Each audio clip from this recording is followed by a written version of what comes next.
Hello, Magic players and collectors. Welcome back to the Land Library. I'm your librarian, and today we're back on Mirrodin for part 2, except it's no longer Mirrodin. Despite being the same plane, we're now on New Phyrexia.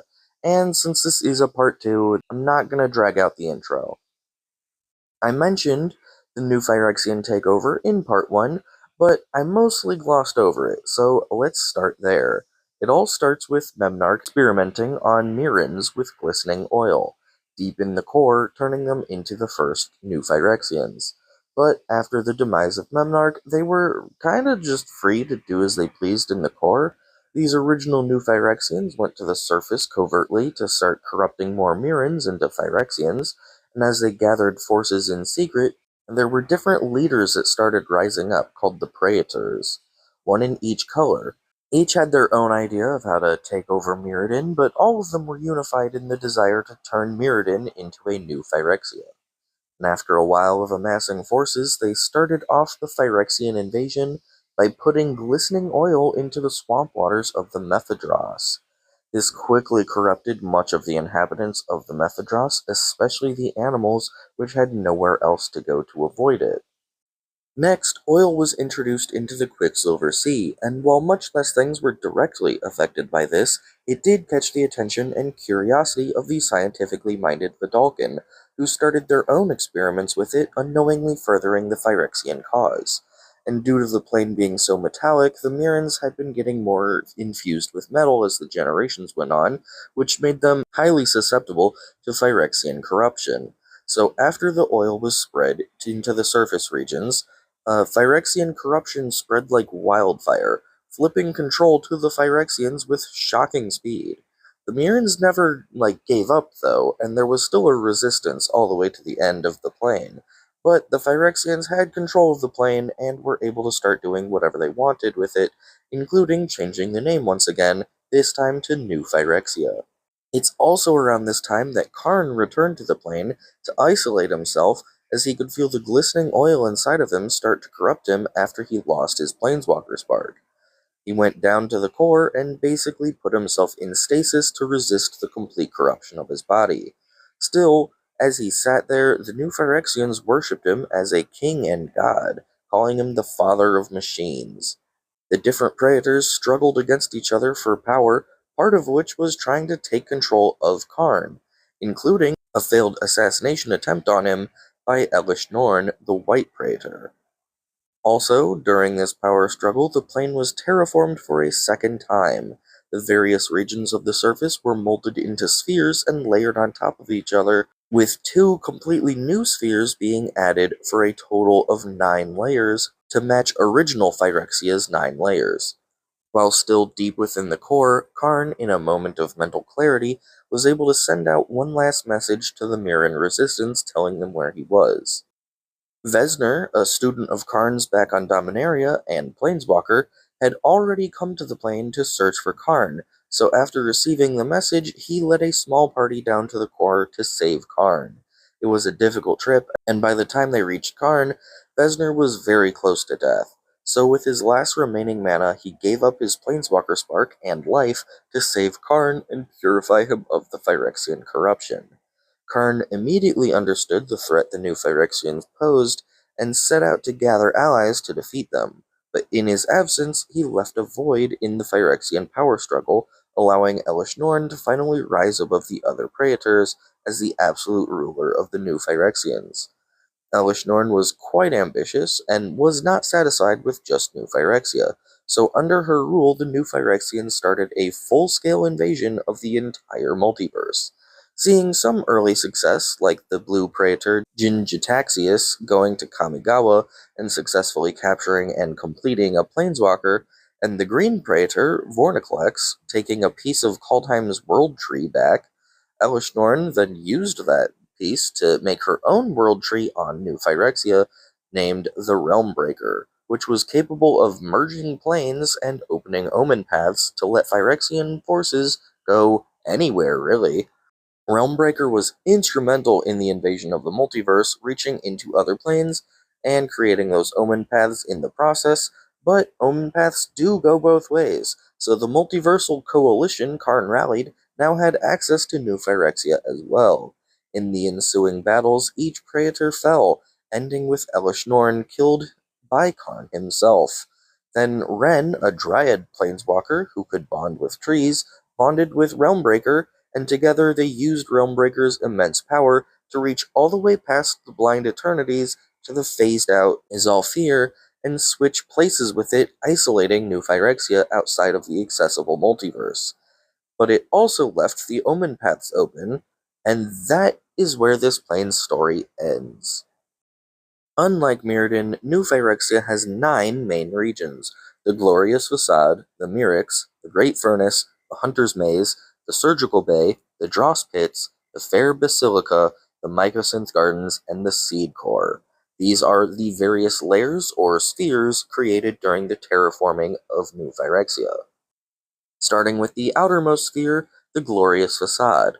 This was made above the original surface and is covered in monuments to Elish Norn and the other praetors in general, but this layer is a bit unstable, with monuments kinda popping up or crumbling at random with no discernible reason why, and otherwise is covered in a swirling sand-like metal particles that also pose as a deterrent to invaders, as they have a hypnotic effect on non-Phyrexians.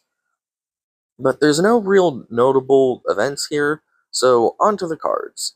There is of course the Monumental Facade, which enters with 2 oil counters and can tap for a colorless, or tap to move an oil counter to an artifact or creature you control. And for related cards, there's Monument to Perfection, there's all 5 Colored Suns Twilight cards, and Phyrexian Tower is definitely a location on original Phyrexia, but the Modern Horizons 3 print has art of a new Phyrexian tower on the Glorious Facade layer, so I thought I should definitely mention that too. The next layer down is the Mirrex. Crafted from the Glimmer Void, this sphere has been left by the Phyrexians as more or less a wasteland, stripped of pretty much all its usable resources. Other than the occasional Phyrexian scavengers, this layer is ignored by the Phyrexians, but the fact that they mostly ignore this layer means this is where most of the Mirren survivors are. But that's basically it for this layer. Nothing much really happens here, so onto the cards. There is just the one land, Mirrex, which can tap for a mana of any color the turn it's played, tap for a colorless, or pay 3 generic and tap to create a 1/1 colorless Phyrexian Might creature token. And for related cards, there's Mirren Safe House, Resistance Reunited, and also another art, this time Terramorphic Expanse from the set Phyrexia All Will Be One. The next layer down is the Great Furnace, the red-attuned sphere crafted from the Oxida chain. Led by Urabrask, the Red Praetor, this layer is used to forge anything and everything the Phyrexians need. With molten metals everywhere, this layer is excruciatingly hot for any organic beings, and even a bit hot for some of the other non-red Phyrexians.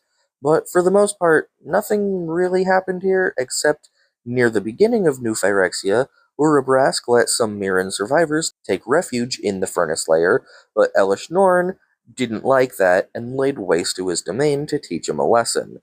The Mirrens fled the lair, and Urabrask was forced to rebuild.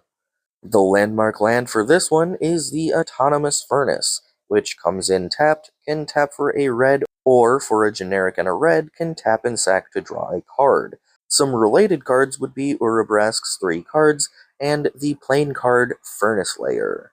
Heading down another layer is the green sphere, the Hunter's Maze. This sphere was crafted from the Tangle and led by Vorinclex, who mostly just keeps to himself, being more interested in hunting for sport than furthering any Phyrexian causes. In fact, Vorinclex despised sentient thought altogether, choosing to primarily just act on instinct.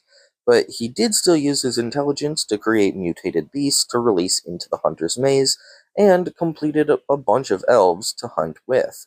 Vorinclex wanted nothing more than to have prey to hunt, a pack to hunt with, and rival predators to compete with. So that's all this layer was. So for cards, there is the Hunter's Maze, a land that comes in tapped, taps for a green, or for a generic and a green, tap and sacks to draw a card. You might notice this is very similar to the last land from the other layer, and that's because it's the exact same effects, just with different colors. All of the other colored spheres will be the same, so from now on, I'll just call them that. Then for related cards, there's the Vorinclex cards, Copperline Gorge, and Razor Verge Thicket. Onto another layer down, we've got the blue sphere crafted from the Quicksilver Sea, now known as the Surgical Bay.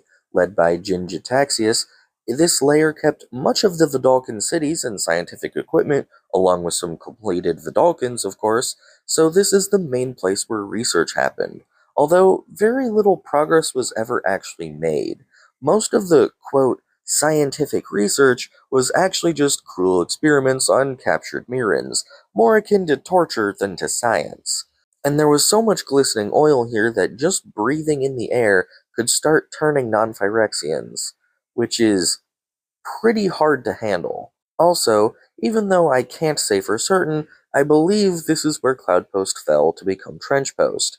It would have fallen before the world was reformed into the spheres, and probably just ignored as it was assumed to be an unimportant ruin from the previous world. But if you look at the art, it does appear to be in this layer.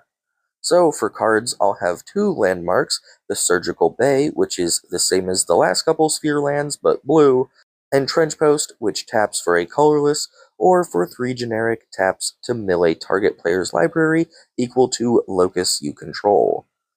Then for related cards, there's Gingitaxius cards and Seachrome Coast. Going deeper into the layers, the next sphere is the Dross Pits. This black layer, crafted from the Mephidros and is led by Shieldred, this layer is too deep for any of the light from the plane's 5 suns to reach, and they don't really bother using any artificial lights like the other layers around it do.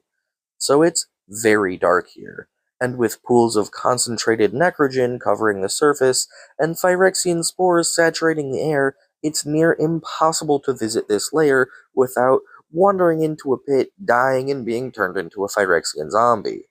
And even if you do make it for a while without succumbing to the necrogen, you're very likely to get captured and put into Shieldred's arena, where captives are forced to fight to the death for her entertainment.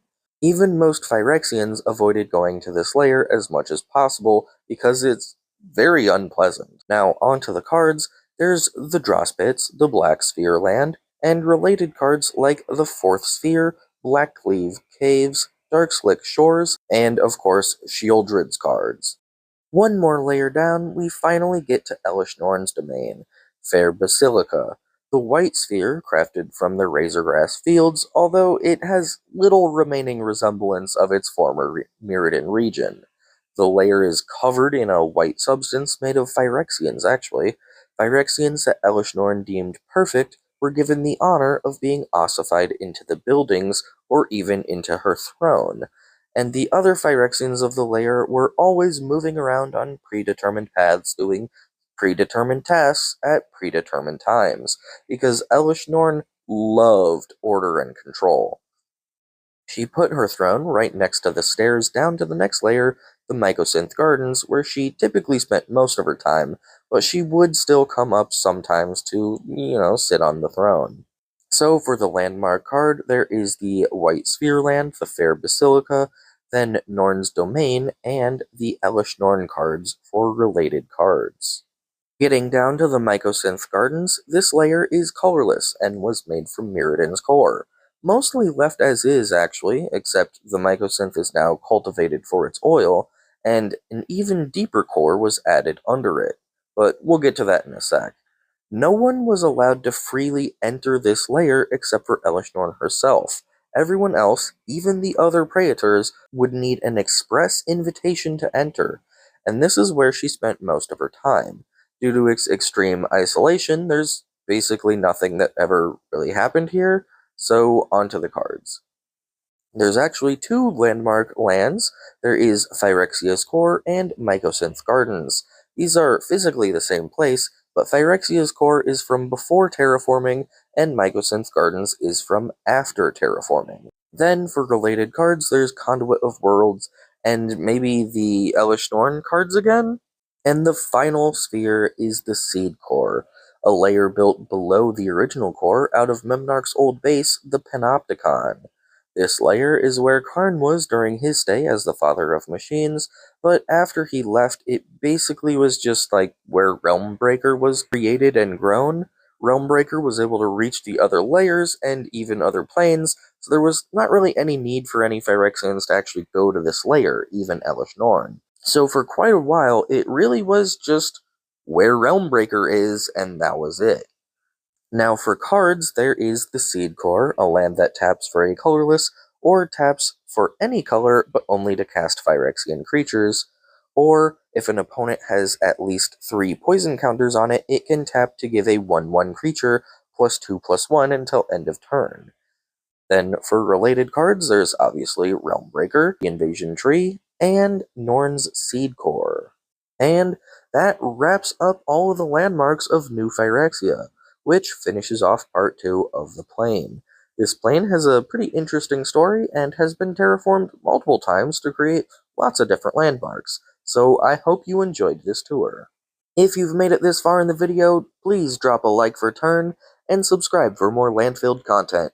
If I missed anything, got anything wrong, or you just have questions, let me know in the comments, and I'll see you in the next local landmarks with the start of another multi-part plane that I will announce a little bit later in a different video.